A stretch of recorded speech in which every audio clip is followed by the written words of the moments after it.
Prohibition Partners TV with Lynsey Hooper.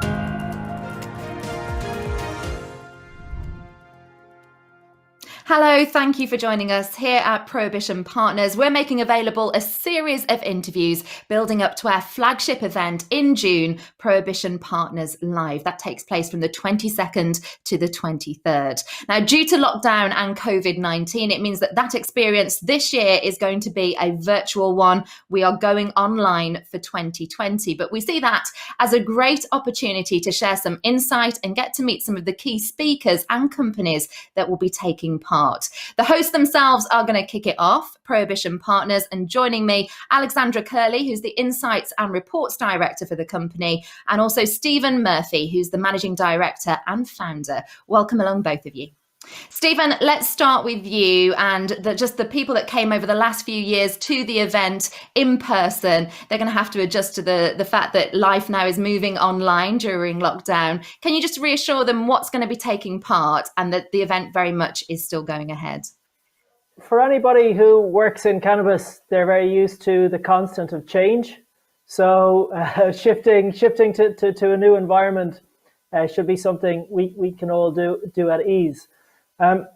Over the years with our events, Cannabis Europa, we have been able to curate a mixture of those from health, policy, science and business to learn from each other and help collectively shape the future of cannabis.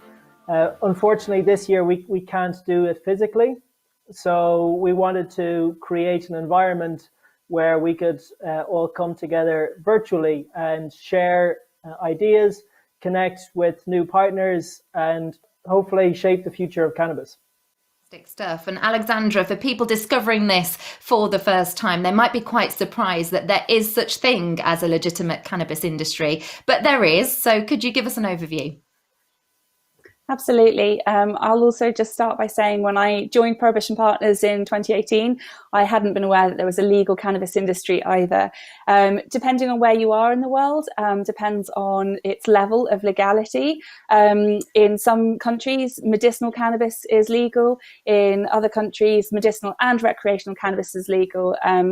North America is really spearheading this industry. It's interesting to note that in America, cannabis is illegal at a federal level, but actually it's been legalized on a state-by-state basis. So rules and regulations vary depending on where you are in the world.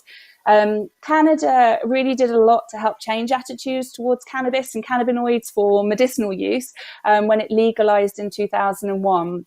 And as a result of that, more trials and meta-analyses were available for peer review. Traditionally, we've seen that the big pharma companies have been a bit slower to get involved in the industry, but with the growing success of Epidiolex around the world, they're starting to embrace the opportunities that this industry is opening up for them.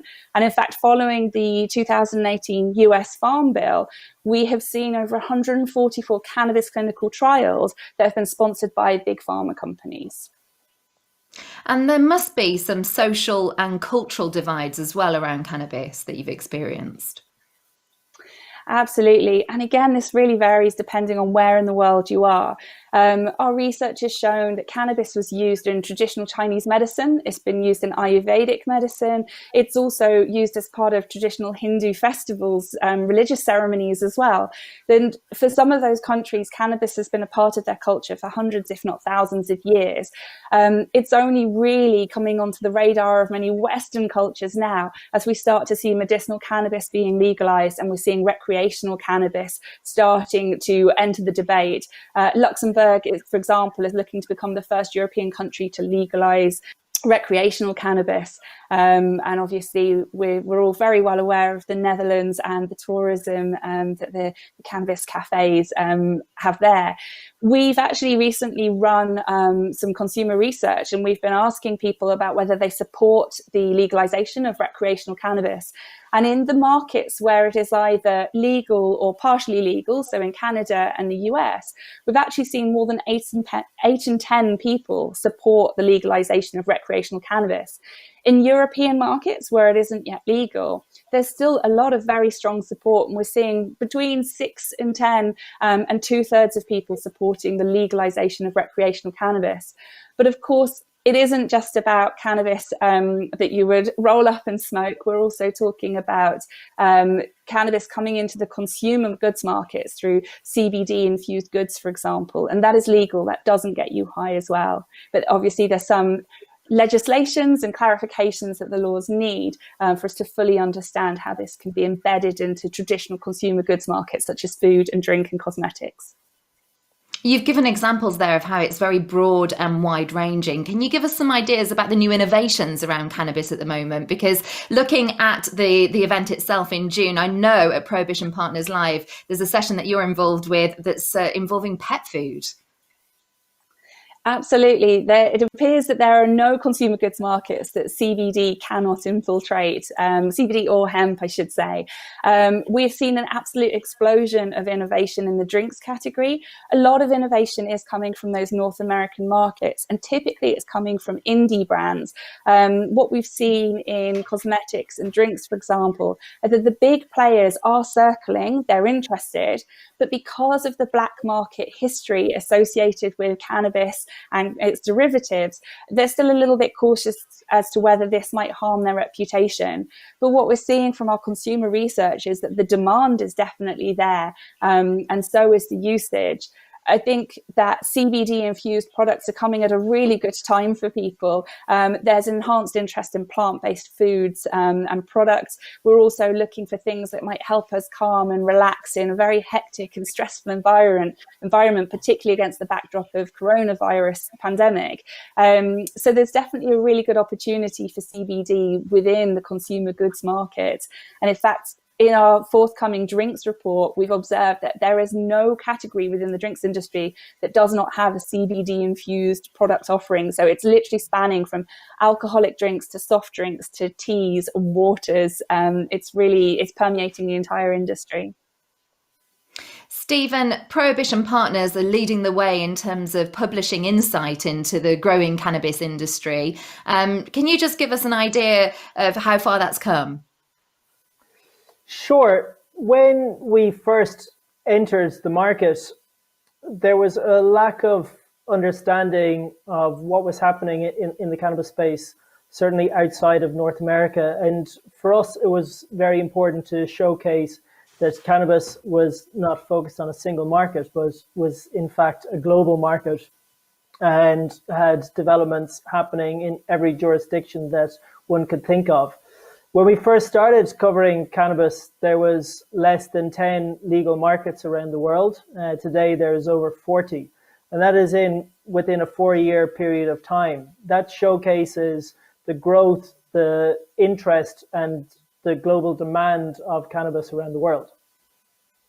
You've been running conference events around the world for many years now, and you've had lots of attendees. Who are those people that are attending the conference? So we started Cannabis Europa, we started Prohibition Partners to draw and elevate the conversation around cannabis. We've been very fortunate to have delegates from FTSE 100 companies, from the European Parliament, from USA to the UK to Germany to Portugal partake in our events. We've had global ambassadors for major corporations. We have had global cultural leaders. We have had thought leaders within the cannabis space, within the advocacy space, within the technology space. So it's that melting pot of academia, of science, of business, and of politics that really showcases the diversity and complexity of the cannabis industry. And you have taken this big leap to move the whole event over 2 days online. It will be a virtual experience. What have been the challenges around that? And what are you expecting the attendees to take away, which will be different from other events that you've done? One of the things that our events have become well known for is our ability to curate quite thought-provoking content. So we're very focused on trying to bring the best speakers and the best minds to our event. So because we're not limited by having it on European soil this year, we wanted to open up the conference to a global audience. So this year we have taken the decision to create 5 different stages within one virtual event. So speakers and attendees will get access to 2 days of content, of a very diverse range of content, from European cannabis to investing in cannabis to American cannabis to the psychedelic industry, over 2 days. So that is over 150 speakers, filling around 180 hours worth of material. And Alexandra, I'm going to put you on the spot here a little bit, but 150 speakers we just heard. Can you just let us know a couple that you're really looking forward to hearing from? Oh, I'm really excited about the PSYCH symposium that we're doing. This is a little bit of a departure from cannabis, but it's still an emerging medicinal, it's an emerging medicine. And it's a really exciting segment. So I'm looking forward to learning more about psychedelics and how they might be able to help with what's being predicted as the next global pandemic in mental health. Well, thank you both for your time today, and we'll see you next time here for some more interviews and insight from some of the guest speakers that will be taking part at Prohibition Partners Live in June 22nd and 23rd. Now, early bird tickets are still available online. You can go to prohibitionpartners.live and you can register your interest there. We'll see you next time.